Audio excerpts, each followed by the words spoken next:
জানিস আজ আমার ডয়ারতে 200 টাকা ফুরিয়ে গেছে। আমি বুঝতেছি নি টাকাটা নিল কিনা। আমি তো ভাবছি যে এক কাজতে খালি গায়ে পারবো, যে নেছে নেছে বুঝবি নি কিরম লাগে। আরে ভাই, না না না না, আপনি গালি দিবে যাবেন? হ্যাঁ, এই গালি দেওয়া কি হাতে ভালো মানুষের কাম নাই, এ তো খারাপ মানুষের কাম। আর আপনি ভালো মানুষ, এই 200 টাকার জন্য কি আর তাই গালি দিবেন? তাও তো এক কথা, খালি খালি আমি গায়ে পারবো। হ্যাঁ তাহলে টাকা যদি তো নেছে কিছু তো একটা করাই লাগবে। ভাবতেছি ওর অভিশাপ দেবো যাতে আত্মা লুলিয়ে হয় যায়। আরে ভাই, অতি সাপ দিবেন না, খানা খানা ওই ব্যক্তির বিপদে পড়েই আপনার এই 200 টাকা আনেছে, খানা খানা অতি সাপ দিবে যাবেন? হ্যাঁ, তুই জানলি কেবা বিপদে বই টাকা নিছে? না ভাই, আমার মনে হইলে তাই কলাম। অভিশাপও যেহেতু দেওয়া যাবিলা, তাহলে আমারে বিল্লা হুজুর আছে না, ওর দি কয়া জেন লাগা দেই পিছে, যাতে জ্বালা পুরা ভাজি খায়, বুঝুক কে বাঠে। নেন তো আপনার 200 টাকা। এই 200 টাকার জন্য আবার সবকিছু মাথায় লুয়ে ফেলা দিচ্ছেন।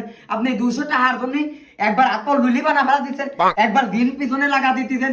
আপনার মতো এই ছোট লোক আমি এটাও দেখিনি। হ্যাঁ, আপনার দোয়ারে থাকতে হবে।